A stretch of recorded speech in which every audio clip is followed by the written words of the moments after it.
All right, back we are on SportsLine. Back to the phones we go as well. 737-7767 is the number. Bud has called in. Bud, how are you tonight? Not too bad, Steve. How you doing, man? Doing well. Thanks for the call.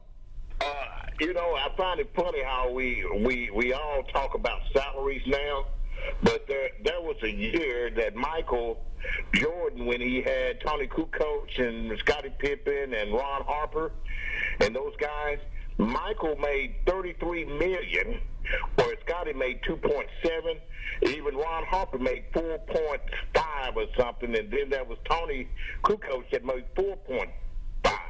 It's so funny how we look at that now and see the disparity. But back then, Michael made 33, and the closest guy next on the squad made 4. What a big difference. Yeah, no, that's huge. I don't remember or have those exact numbers sitting in front of me, but I do know things like that happened back then. And I know that guys took less money, and Pippen in particular took less money to be around Michael Jordan and to be on those championship teams. And you know what, Bud? It paid off for Pippen in the long run because he won 6 titles. He's a beloved figure in Chicago that has, endorsement deals and opportunities to do things around the city even today if he wants, and elsewhere as well around the country. And when they came out with the 50 greatest players of all time in the NBA, Scottie Pippen was one of them. Was Scottie Pippen one of the 50 greatest talents in the NBA? No way. But when you put him next to Michael Jordan for all those years to win all those championships, he looks like one of the 50 greatest players of all time because of what he could do next to MJ. So there are a lot of guys in that situation that knew, hey, if Michael Jordan's there, I can maybe take a little bit less, but ultimately we'll get a lot more out of the team. And that's what a lot of those old stars thought. And that's what I think is different about now is the stars of today, LeBron included, they're looking for the most money they can get someplace or the best roster they can get someplace and not necessarily thinking about what they can build around themselves. Hey, Bud, we appreciate the call. Let's move on to Philip. Philip, thanks for the call, man. Steve, I could not agree with you more on LeBron James. LeBron James is not qualified to wear Michael Jordan's shoes.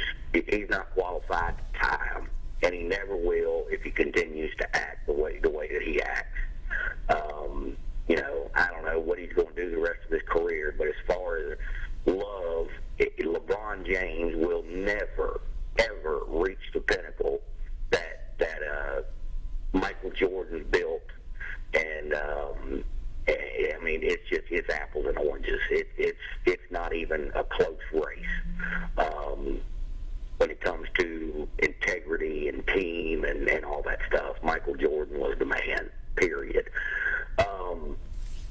I would like to say one other thing about, you were talking about the college football playoff scenarios. Sure.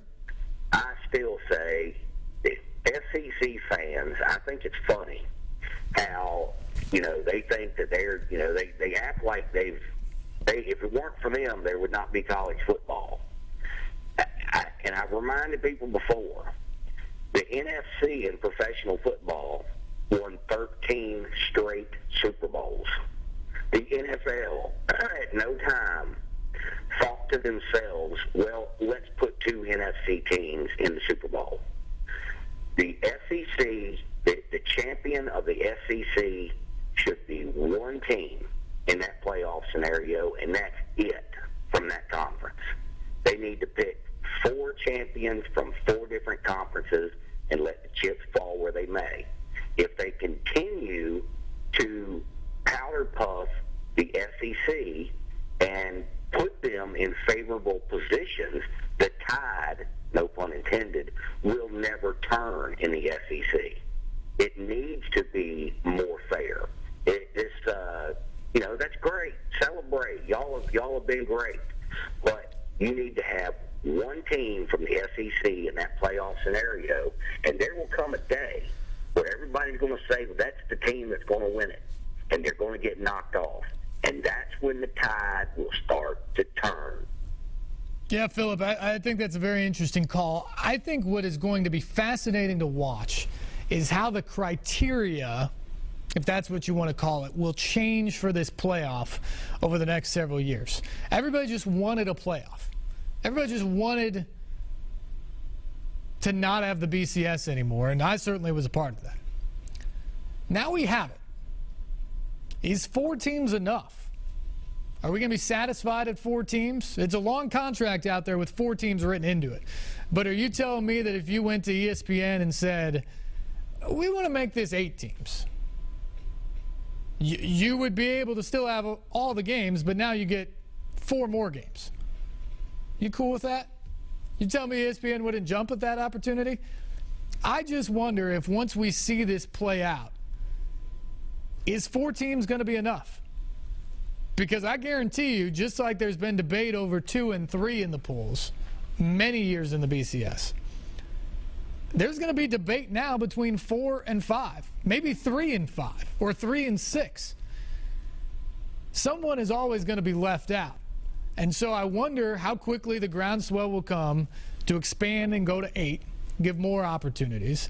How quickly the charge will come from the other power conferences that you allude to there, that it needs to be tied to some sort of a championship within your league. That if 2 SEC teams get in, like last year, Alabama would have gotten in a 4-team playoff as an at-large, even though they didn't win the SEC title. Both Auburn and Alabama would have gotten in. Will that upset everyone else around the country? Will the Big Ten champion say, wait a second. We're not getting in, but 2 SEC teams are getting in? That can't be right. So will that change things? Will a Pac-12 champion being left out change things? There will be change. I cannot imagine that what we have right now in front of us will be the ultimate end for this college football playoff. But it'll be interesting to see how quickly it takes place and what the initial concerns are. Staying on the topic of football, the Nashville Venom have had an incredible season. First year of existence in the Professional Indoor Football League.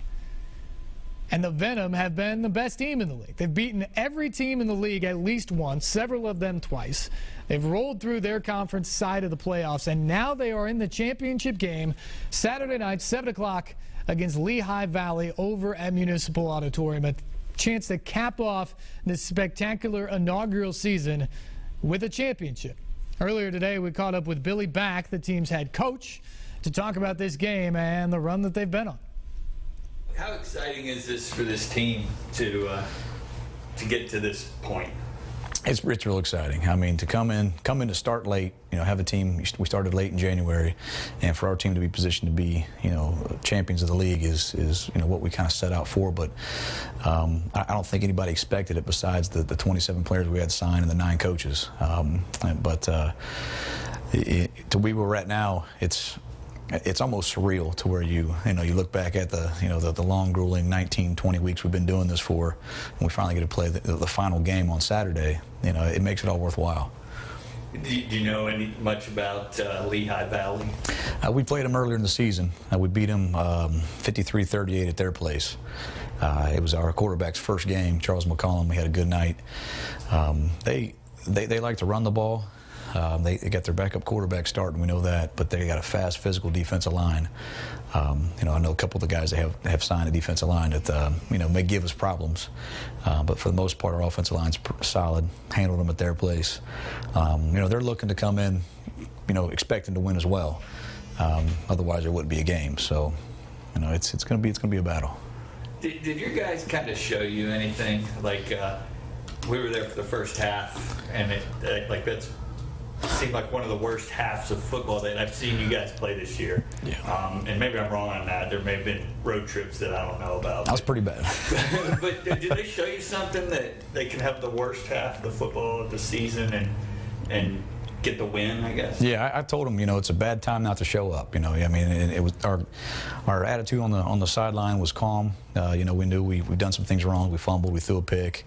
It was ball security's thing we preach, and we Charles has had 31 touchdowns and 4 picks all year, and so to throw a pick early, to fumble the ball early, going in to score, put us down 2 possessions, and it's just a matter of time for our defense to stop the offense. So, and our guys' character, Walter Thomas, Chris Thompson, our leaders on the team, Corey Stewart, got everybody rallied up at halftime, and just really settled things down. And we went to take away what their best plays were. We took it away, and defense stepped up. I can't speak enough for our defense, the way they stepped up in the second half.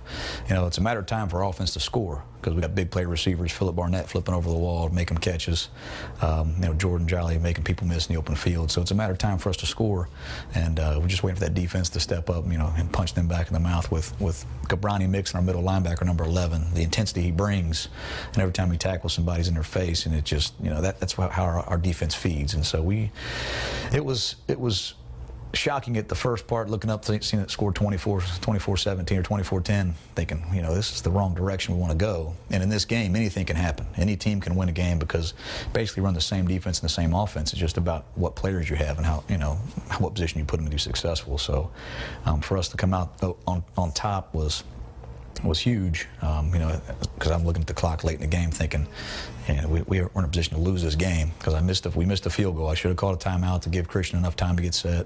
Had a guy late coming on the field, and they drive down, and just for Kenny Veal to make that last play, jumping up in the air, picking it off, was probably the best opportunity, best situation for us to be in at the end of the game.